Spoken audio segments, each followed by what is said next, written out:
Welcome to the Old Time Radio Westerns. I'm your host, Andrew Rines, and let's get into this episode. This episode is going to be Frontier Town, originally aired 1949, and the title is Days of the Road Agent. Let's get into it, and thanks for listening. Frontier Town, the saga of the Roaring West.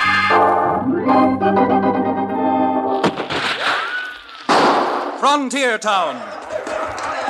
El Paso, Cheyenne, Calgary, Tombstone.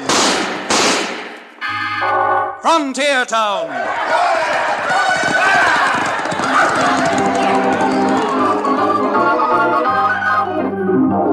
Here is the adventurous story of the early West, the tamed and the untamed. From the Pecos to Powder River, Dodge City to Poker Flat. These are the towns they fought to live in and lived to fight for. Teeming crucibles of pioneer freedom. Frontier Town!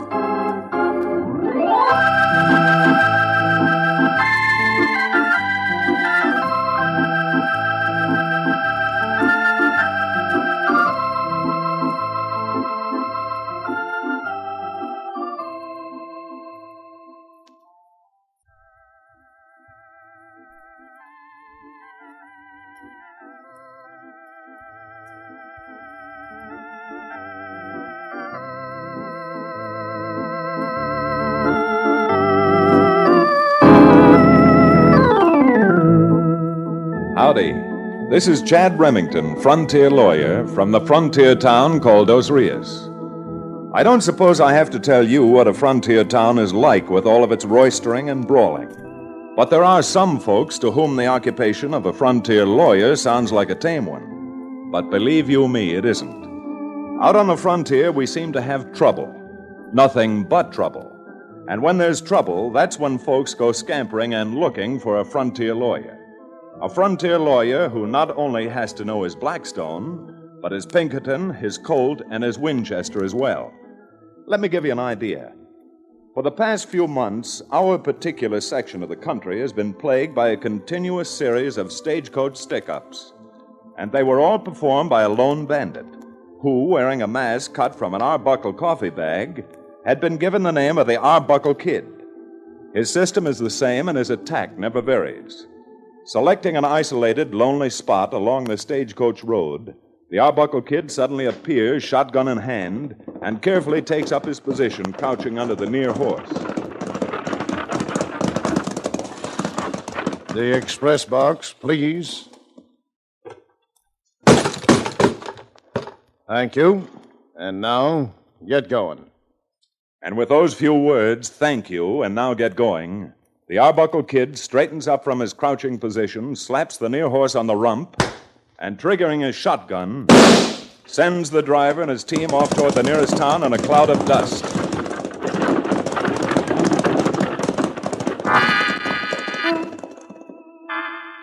That particular holdup occurred close to the mesquite at the bottom of Gold Dust Hill one Tuesday. Then early the following Thursday morning, there was another coach holdup near the rocks just south of the Placer Town Bridge, and the Arbuckle Kid was heard from again. Good morning. The express box, please. Thank you. And now, get going.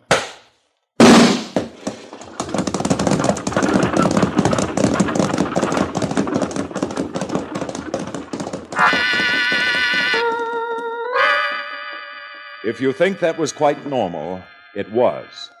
But if you think that it wasn't strange, you're wrong. Because the scene of the first holdup, Gold Dust Hill, and the scene of the second, the Placer Town Bridge, were almost 300 miles apart. Just how a man, even the Arbuckle Kid, covered that much distance, nobody seemed to know. But my partner, Cherokee O'Bannon, rode along with me when I joined the posse to see what we could find by completely covering every foot of ground within the radius of a mile each way from the Placer Town Bridge. Better rein up here, man. No sense in crossing the bridge. Well, now that we've stopped on this side, Cherokee, perhaps you can tell us why, when the holdup occurred on the other side of the bridge. Well, the answer is very simple, Counselor. That bridge crosses over something I never had, never will have any use for. Water. In that case, O'Bannon, you ought to do your hunting for the Arbuckle Kid back in New York State. They've got a town there called Rye. Well, if I had my choice in the matter, I'd do my hunting over in France. Isn't that where they got the House of Bourbon? I think we'll have to dispense with the whiskey and just concentrate making you into a chaser, Cherokee. Because if somebody doesn't find this Arbuckle...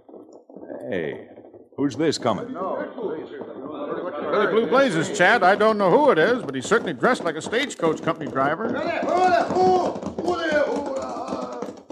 Hey, by God, I'm sure glad I found you out here. All right, what's the matter? What happened? Plenty happened.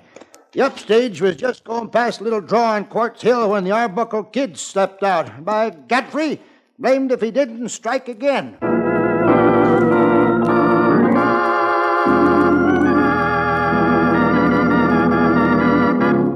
Well, there it was. 3 times in 4 days, the Arbuckle Kid had stopped a stagecoach and, with the words, "The express box, please," had made off with another shipment of valuables. But Quartz Hill was 200 and some miles northeast of the Placertown Bridge. The Placertown Bridge where the Arbuckle Kid had robbed a stage not 18 hours earlier. Naturally, the posse broke up, and Cherokee and I returned to my office in Dos Rios, located over O'Bannon's famous livery stable. Well, Chad, you can take it from me. This is an absolute and complete mathematical impossibility. If I'd have robbed those 3 coaches, the Arbuckle Kid would have had to ride 207 miles a day. Yes, Cherokee, he would have had to ride 207 miles a day, except he didn't. Well, that's what I'm telling you. He couldn't have ridden that far. Even had he been astride the winged mythological horse known as Pegasus. But that's not the reason the Arbuckle Kid didn't ride that distance each day. Huh? What's that again? The Arbuckle Kid didn't ride that distance each day for the simple reason that the Arbuckle Kid doesn't ride a horse. Doesn't ride a... Bless my sainted Aunt Chad. You're right. Every driver who's ever seen the Arbuckle Kid says he's traveled afoot. So if he doesn't ride a horse, how could he... Wow. Look who's coming up the stairs, Chad. Jim Baker, the head detective for the Rocky Mountain Stagecoach Company. Jim Baker? Well, this might mean a nice fat fee. Come on in. Howdy, Chad. Cherokee. Hey, what's wrong, Jim? You look as if you'd lost your best friend. Yeah, I'm about to lose my job if someone doesn't ear down that Arbuckle Kid, and I thought maybe you could help. I have been trying to help, Jim. Cherokee and I rode out with the posse this morning. Yeah, for all the good it did. That's not what I mean, Chad. I mean to do something to help official. Official? Well, if you're willing to take it on, I'm willing to hire you for $50 a week. And if you catch the black-hearted varmint, see that you get half the reward money. How about Cherokee? Are you willing to hire him, too? If you reckon you need him, I'll sign him on for 2 weeks. Same money. Well, although I abhor work in its general connotation, $50 a week would buy a number of things I prize highly. The quartz we're interested in this case, Cherokee, is gold quartz, not liquid quartz. You got any notions as to what you'd like to do, Chad? I'll just ask you a lot of questions to start with, Jim. Fire away. The location of each of the 3 holdups the Arbuckle Kid pulled this week are all more than 200 miles apart. Do you believe the same man pulled them? Each of the 3 drivers identified him positively. Same mask cut out of an Arbuckle coffee bag, same words, the express box, please, same voice, and same method. Uh-huh. Now, another question. Has every stage your company's run this week carried valuables? No, the only 3 coaches carrying anything worth more than $50 were the 3 the Arbuckle Kid stuck up. You mean to say he has inside information? I'm not meaning to say anything, Cherokee. Tell you what, Jim, now that I've been engaged officially, I'd like to give this some thought. Where can I find you a little later? Down the street, the Stockman's Hotel. I'm staying there as usual while I'm in Dos Rios. Well, you go on back to the Stockman's Hotel, and with a little luck, I should be along shortly. There are a couple of things I'd like to figure out, and they're going to take a mess of thinking.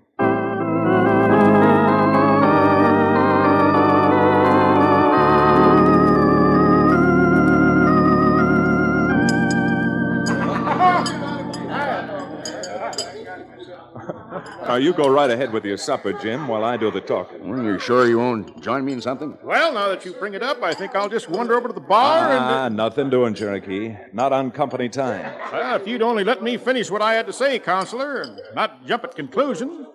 I was just going to add that I'd wander over to the bar and talk to the barmaid. She may be Mexican, but she's unusually comely. Dolores? Yeah. Yeah, McMurtry, who owns the hotel, told me he's more than doubled his liquor business since he's put Dolores behind the bar. Yeah, well, what have you figured out, Chad? Maybe nothing, maybe a lot. Well, the way I feel, anything's better than nothing. Well, checking back over what evidence we have, I find that the Arbuckle Kid performs his work automatically, with almost mathematical precision. Yeah, that's true. Everything goes like clockwork. Not one holdup has taken more than 10 seconds at the most from the time he stops the coach, then slaps the horse in the flank and shoots off his shotgun. So? Jim, I just got to wondering what would happen if we could change his timing. Change his timing? What does that mean? What would happen, for example, if when he ordered the driver to throw down the express box, the driver couldn't? Couldn't? I mean, suppose you arranged to have the express boxes bolted down to the roof of the coach. I'm wondering what would happen if the Arbuckle Kid found he couldn't get the box off. Yeah, Chad and I feel he'd be so flabbergasted with his set plans all being changed that he'd give up and run away. Doggone it. Boys, I think you got an idea there. A real idea. And starting today, every Rocky Mountain coach that goes out is having the express box bolted down.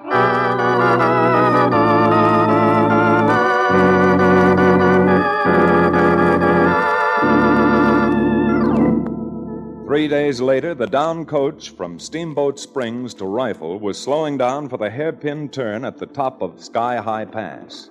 Both the driver and the express messenger, knowing the Arbuckle Kid's habits, had their eyes fastened on the road. And then... The express box, please. Kent, thanks to you, the company's bolted the boxes to the roof. Yes, I know. So if you'll just take this sledgehammer, be sharp about it. I'll wait. But Get busy.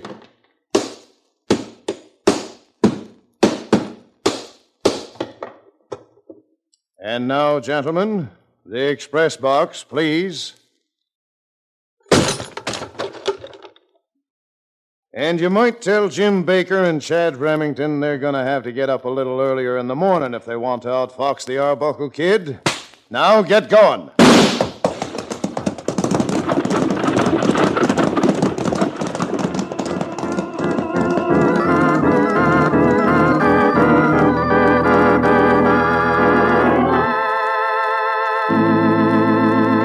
We'll return to the second act of Days of the Road Agent, our exciting frontier town adventure, in just a few moments.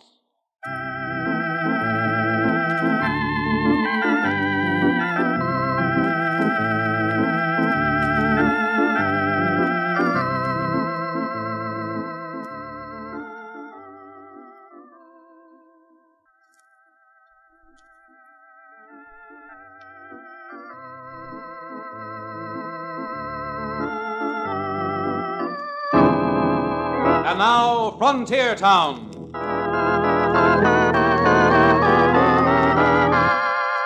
Great idea I had, wasn't it? Bolting the express box to the coach stopped the Arbuckle Kid just about as much as a spider web would stop a locoed bull. Not only were Cherokee, Jim Baker, and I covered with embarrassment, we were covered with consternation. Because here was a thing that not only defied Cherokee's mathematical rules, but the rules of all logic and common sense.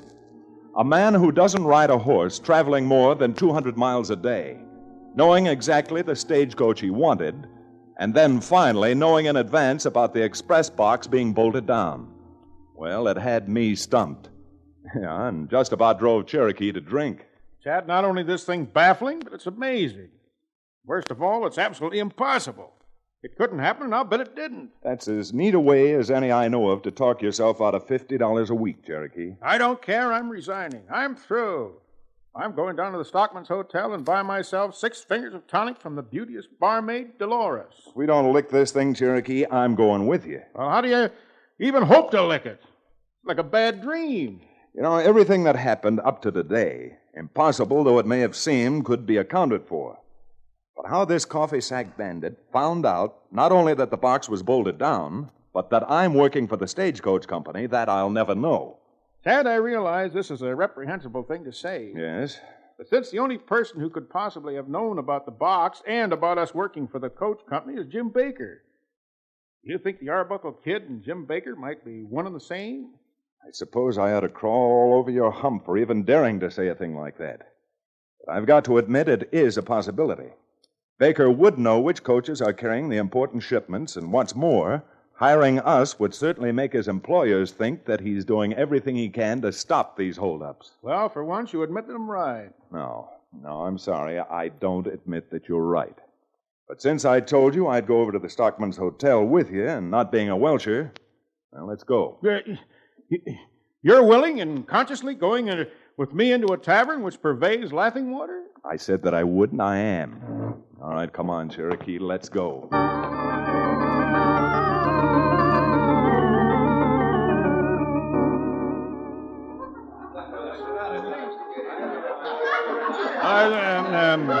Chad, would you be willing to set me up to another? I'm afraid that last glass Dolores gave me must have had a little hole in the bottom. It had a hole in it, all right. It did? Yeah, it did. Except that the hole was in the top, where you poured it into your mouth. Dolores, will you please bring my friend here another the same? You do not wish another drink, senor? No, I'll play around with this one, thanks. You see, one of us has got to keep a clear head on his shoulders. Oh? We're supposed to be working for the Stagecoach Company, and, well, they've got a shipment going north tomorrow morning. Oh, you think you maybe get Arbuckle Kid, huh, no? The only thing I'm interested in getting right now is another drink.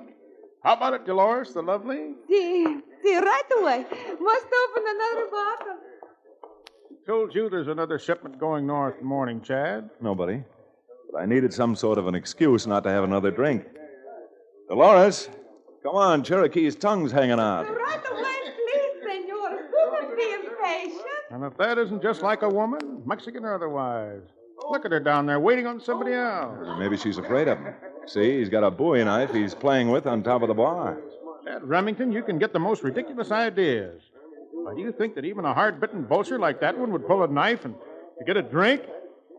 Thank goodness, here she comes. Very sorry, must keep you waiting. Other man drinking from bottle already have opened. But for waiting, I give you extra good measure. There you are, Dolores, and an extra 4 bits for you. Oh. All right, come on, Cherokee. Come on. But I haven't even raised this glass to Come on, Cherokee. You and I are going to work.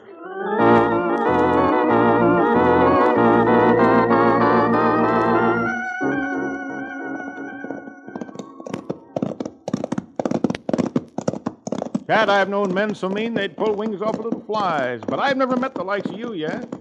Imagine buying me a drink and paying for it and then not letting me drink it. Save your breath, Cherokee, because you and I have got quite a lot of riding to do. Where? Where are we going? Well, the first stop is right here, Quartz Hill. All right, easy, boy, easy. And what, may I ask, are we doing out here? We're going to see if we can find any sign left by the Arbuckle Kid. Principally, his footprints. Footprints? Footprints, Cherokee.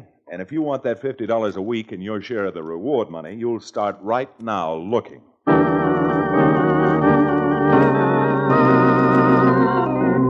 By late the next afternoon, Cherokee and I had been not only to Quartz Hill, but to Placertown Bridge and the other 2 places the Arbuckle Kid had visited lately.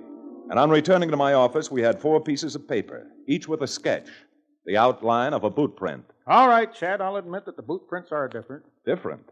One's about size 8, this one's a 10, and the one on the left is a good 12 and a wide width. And the last one is small enough to be a large woman's size. But what does that prove? The Arbuckle Kid must be smart to get away with what he's done so far. So doesn't it follow that he may change boots just to avoid detection? It might, but I don't think that it does. Because I think that there are 4 Arbuckle Kids. You what? 4 men, all the same general build, all with the same approximate voice quality, but all wearing different size boots. But why, Chad? Why? Well, how else could the Arbuckle Kid hold up stages more than 200 miles apart? You know, that's a brilliant deduction, Chad. When did the idea occur to you? Yesterday, in the bar of the Stockman's Hotel. Another proof of the stimulating and efficacious results of imbibing and drinking liquor. Not at all. It's just another instance of what happens when a man keeps his eyes open. Because while you were so busy drinking and trying to get still another drink, I saw 2 men come up to the bar, each of whom laid down a Bowie knife. A Bowie knife? How did a Bowie knife get into our conversation? It got into our conversation by the simple expedient of my starting to believe a Bowie knife is the letter of introduction the Arbuckle Kid and his alter egos use to get information from your most attractive Mexican friend, Senorita Dolores. Counselor, if you don't mind, I'm going over to the doctor's. There must be something wrong with my hearing. No, there's nothing wrong with your hearing, although there may be something wrong with your believing. You mean to sit there and look me square in the eye and tell me you think the lovely Dolores is the Arbuckle Kid? No, I don't. But since Jim Baker lives at the Stockman's Hotel while he's in Dos Rios, which is quite often, and transacts his business there, I'm starting to think that Dolores picks up what information she can gather and passes it on as a go-between. But what about these 4 bandits you say passes one? Are you sure of that? I'm not sure of anything, Cherokee. But as that stage driver said, by Godfrey, we're certainly going to find out. All right, come on, O'Bannon. You and I have got another 40 miles to ride, and we're going to burn up the road to Steamboat Springs and find our friend Jim Baker.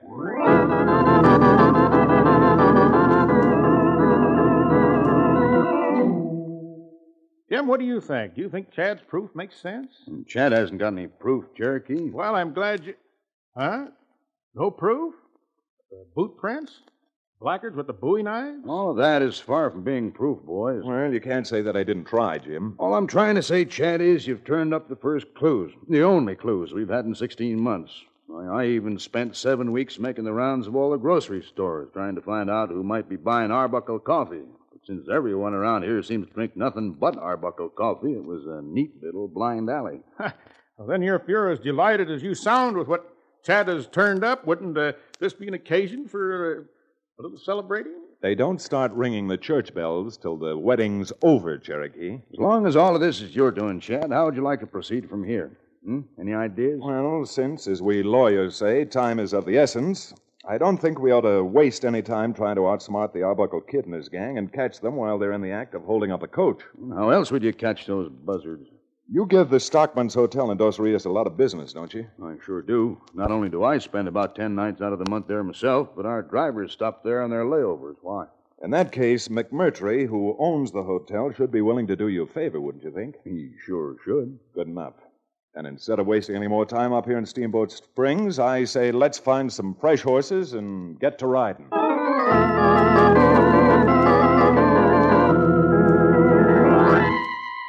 With McMurtry's help and without the lovely Dolores being aware of it, the crowd in the cafe of the Stockman's Hotel suddenly thinned out until there was nobody there but Cherokee, Jim Baker, and myself. And, of course, the languorous but attentive Dolores. Then, much to Cherokee's distaste, I got up, walked over to the bar, and with a quick flip, threw a Bowie knife into it so it stuck there and quivered. Senor, what is the meaning to this? You ought to know what a Bowie knife means, Dolores. All I know is I shall call Mr. McMurtry and tell him you put big hole in his beautiful bar. Sure, go ahead. Call McMurtry. And while we're waiting for him, I'd like a drink. A drink, senor? A drink, senorita. A cup of coffee. A cup of Arbuckle coffee. No comprendo, senor. I can't... The only place you're going, young lady, is with us. You hurt me. You let me go. You... Dolores, I'm going to let you go, but when you leave here, you're going to one of two places. Either you're going to lead us to the Arbuckle Kid's hideout, or you're going to jail. No comprendo. I do not understand what you say. Then let me tell it to you the way you will understand it. You lead us to the hideout, and you'll cut in for 20% of the reward money. That'll amount to better than $600. No. All right, then. Jim, you're a fully authorized deputy marshal. Let's get started and escort Dolores down to jail. No, senor, no. You're sure I get $600 if I show you? You'll get at least $600, Dolores. Maybe more. Well, Dolores? You get for me a horse, senors. I'll show you hideout very soon.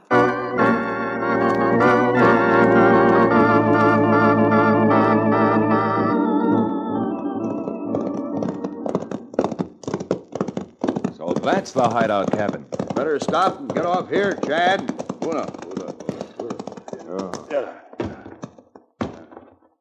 Now, what do we do now, Chad? I'm afraid that we'll have a little trouble getting any closer to the cabin by ourselves, so I think the smart thing to do is to send Dolores on ahead. Huh? Send her on ahead. She can warn him that way, Chad. These rifles pointing at her back. Senor Remington, no. No. Senorita Dolores, yes. Now get going. Jim, we three had better spread out. Okay, Chad. This is your party. Roberto!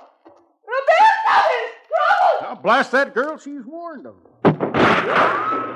Jim, cover the side of the building. Come on, Cherokee. We're going to close in from the front.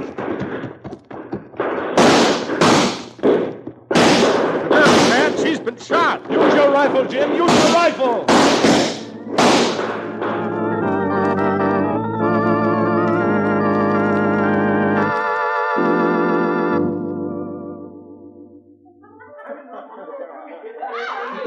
Hey, McMurtry. Am I good for another drink? I've got that reward money coming, you know. If you don't believe me, ask Baker here. Yeah, he's got the money coming, all right. But he's not spending it on any more drinks. Why, Chad, I'm virtually a hero. Virtually, but somebody's got to pay Dolores' hospital bill, and that's what you and I are going to do with at least part of our reward money. Well, even then, Chad, can't I spend enough just to buy a little gin fizz? You can't spend anything. That girl's have to be in the hospital for a long time. The doctor says she's going to have a slow recovery. Well, in that case, I've got the drink to match her recovery. McMurtry, I'm having a drink. Bring me a slow gin fizz.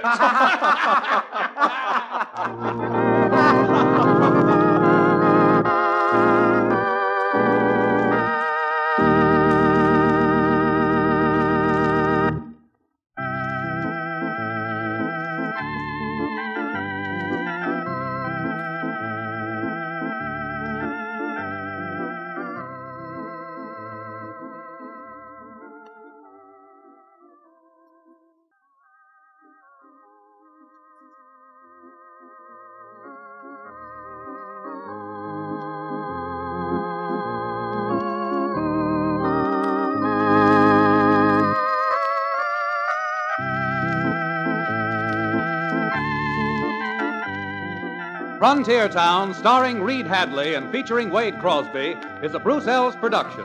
Supervision and direction by Paul Franklin. Music written and played by Ivan Ditmars.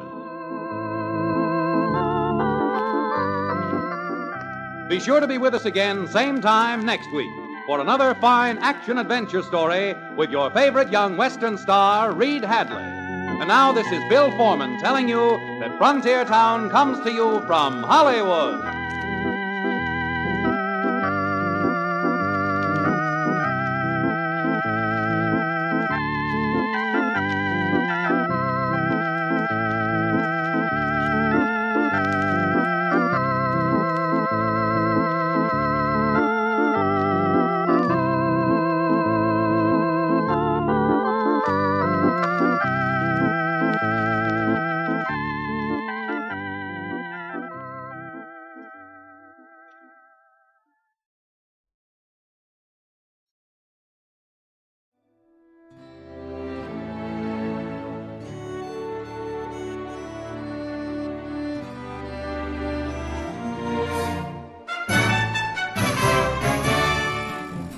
This has been a presentation of OTRWesterns.com, and we hope you enjoyed.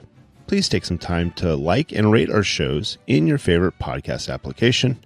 Follow us on Facebook by going to OTRWesterns.com/Facebook. Subscribe to our YouTube channel by going to OTRWesterns.com/YouTube. And send us an email, podcast@OTRWesterns.com. You can call and leave us a voicemail, 707-986-8739. This episode is copyright under the Attribution Non-Commercial Share-alike copyright. For more information, go to OTRWesterns.com/copyright. Have a great day, and thanks for listening.